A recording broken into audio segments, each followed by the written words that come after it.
In many motorcycles and most of the cars today, engine coolant is circulating throughout the engine block to keep the engine cool when the engine is running.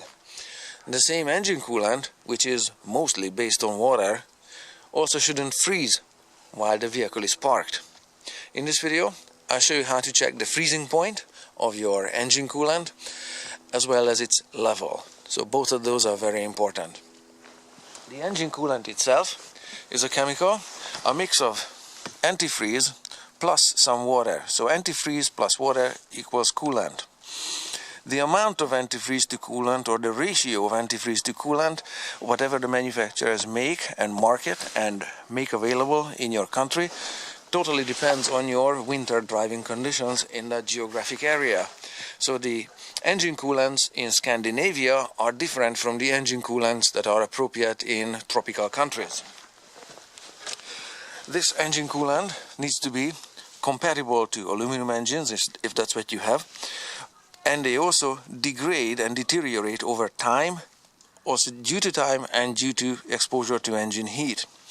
So its original rating, because they lower the freezing point of water and they raise the boiling point of water, so those temperature numbers that are given on the packaging is only valid and guaranteed for 2 years within 2 years of manufacturing date, or within so many kilometers driven. The tester, to test the actual freezing point of the engine coolant inside your engine, is fairly inexpensive, and I'll show you how this works. This is how one version looks like. It's got a black bulb up top here that will draw liquid into the clear case. The clear case has 2 needles in it. I'm going to tell you about those in a sec, and it's got this hose at the bottom. So the 2 needles in it, one of them is up top here and is pivoting around that point there, like so. That's going to show you that the instrument is plumb. You should read the instrument this way, plumb, when the needle's point is somewhere inside the circle. So if you tilt it a little bit, it's still close enough. If you tilt it that way, that's close enough. Okay. It also says somewhere on the clear case here, fluid level. It's kind of difficult to read, but I'm just trying to change the light on it. That's what it reads there, fluid level. So try to draw this much fluid into it. Now it's impossible to eyeball it to exactly this level, so draw in a little extra and then just get rid of some. It's much easier than underguessing it and drawing up only this much, only this much, or only this much, 12 times in a row. So overfill it a little bit. And over here on this blue and red scales here, you have Fahrenheit degrees and Celsius degrees. It starts here minus 12, 18, minus 43. It doesn't go down to 0 at 0 degrees Celsius or 32 degrees Fahrenheit is when water freezes. It doesn't go down all the way to 0 because there's no point having a system or an antifreeze running in the vehicle engine coolant that's only good to minus 12 degrees Celsius or plus 10 degrees Fahrenheit. So, and this is how the tester looks like in its original packaging. This is from a, battery place. Some weird place that I walked into. That's how it looks like when it's mint in packaging. I'm going to show you how this one works. It's fairly straightforward. Here I have a cup of fresh water, and here I have a batch of salt water. It's so salty, you can see the sediment on the bottom of it and the big salt grains here at the edge. Because the 2 liquids have different densities, fresh water will freeze at 0 degrees, and this, due to its salt content, will freeze at a lower temperature than 0 degrees Celsius or 32 degrees Fahrenheit. I don't know what temperature this will freeze at. We're going to test it on this one, and you can see how this works right here where we have good light. So, fairly straightforward. I'm just going to place it in the cup, and let's get some liquid into it. Yeah, that's a little overfilled, as as I usually go about it. I will get rid of some of it, like so, and maybe a little more.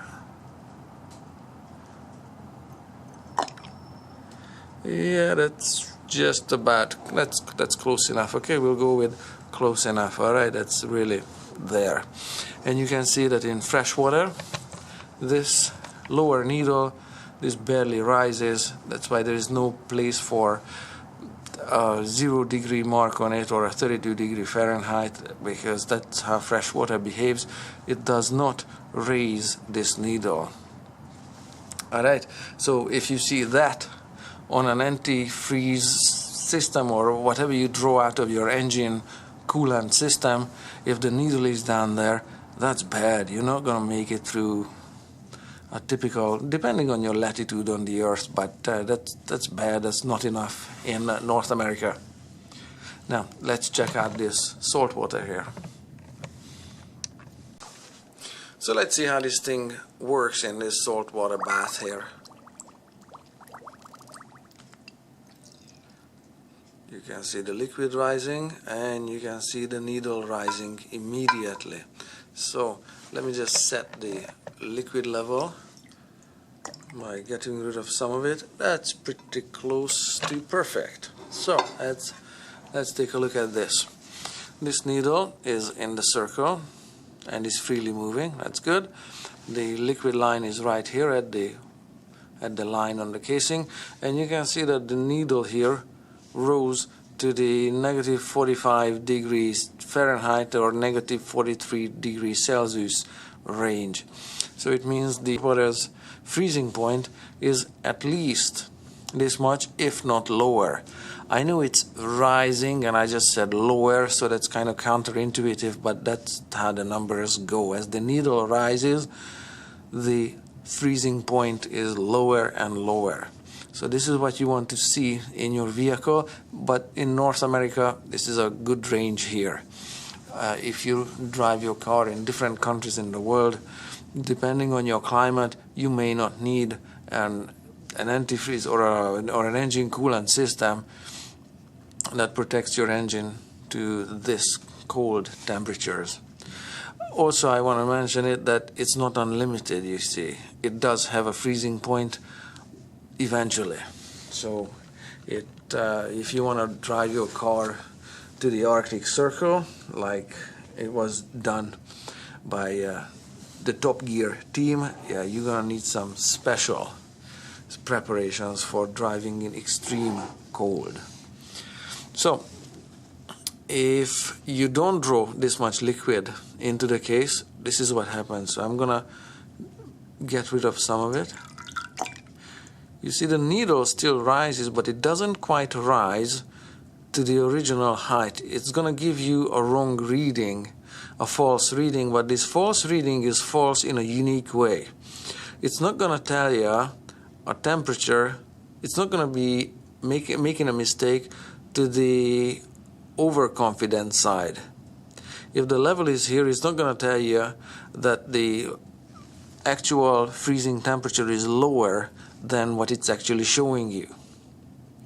Okay, it can only show you wherever, yeah, there. If I displace too much liquid of it, the needle just doesn't float anymore. So, but wherever it's pointing, you can be sure that your freezing temperature is at least where the needle is at, or possibly lower if the liquid is drawn up to the correct height. Alright, I hope that makes sense. So let me get rid of that one. And just for comparison, I have here in this cup a little mix of this salt water, and I just poured in some random amount of fresh water. The freezing point of fresh water is 0 degrees Celsius or 32 degrees Fahrenheit, and the freezing point of this is past, or at least in the negative 40s on either scale. So this one must be somewhere in between. So let's take a look at it and see what happens. There you can see the liquid rising. And you can see the needle rising to some height, but not quite. Even though the liquid, I didn't draw enough liquid in it, so let me just give it another go. It's not going to rise to the height of